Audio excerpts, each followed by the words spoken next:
It's hard to watch the pandemic drag on as Americans refuse the vaccine in the name of freedom. You're talking about an unproven, untested vaccine that doesn't even seem to really protect people because people who've gotten the vaccine are getting sick. I went to one of the places with the worst vaccination rate. I don't want a poison forced into me. I'm tired of all you trying to control us. One of the best things we have is our own God-given natural antibodies. They also has one of the worst COVID cases in the country, the Ozark. I don't take the flu shot. I don't take the pneumonia shot. I don't take any of them. I wanted to find out why residents here aren't getting vaccinated. You're trying to mess these kids up. It's detrimental to their health. And what, if anything, could convince them otherwise?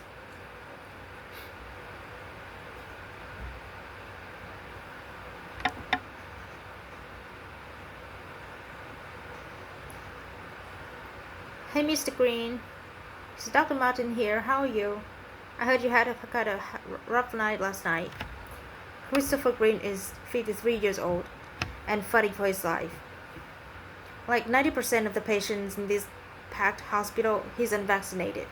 He's just walking a very thin tightrope right now, and to be honest, I don't expect him to get out of this without being on a ventilator, and he has to be on a ventilator. I don't expect him to survive. I immediately asked Christopher why hadn't he got the vaccine. I'm more of a little liberal, and I don't like being told what I have to do. It's still not completely 100% sold on the inoculation. It was eerie to hear Christopher insist on his individual freedoms, even as he struggled to breathe. Do you think other people should get it? I think there's everybody individual right of choice to do what they want to. So I'm not one to dictate or make somebody feel guilty because they don't.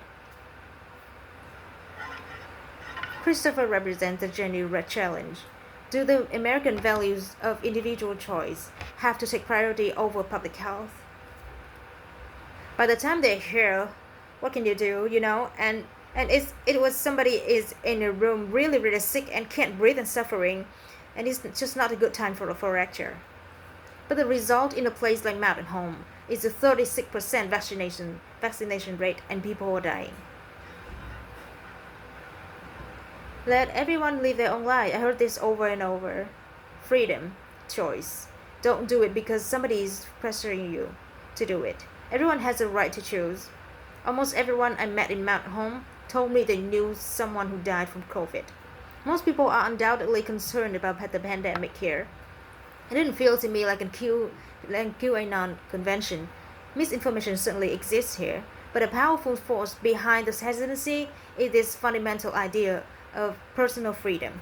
But in a community where individual rights are taking precedence over everything else, you get endless individual reasons not to get vaccinated, like believing the vaccine doesn't work. I have two parents in their 30s and 70s, both had the vaccine and both got COVID.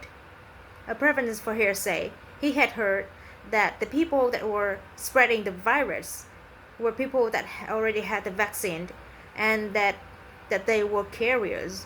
Straight up fear. How just people having reactions. Even among those who overcame the hesitancies, there's a lack of urgency. I don't really have reasons to be out in circulation with the rest of the public. I just enjoy my dogs and work out in the farm and raise my koi fish. With all these reasons not to get vaccinated floating around, it makes it hard for people who actually want it.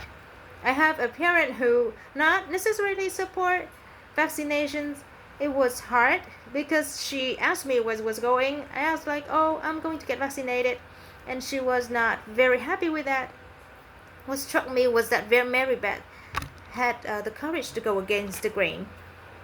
People should be more concerned about the well-being of those around them, because I feel like none of people are thinking about other people when they make the decision not to get the vaccine. There's an irony in someone rebelling in the culture of individualism for the good of their community.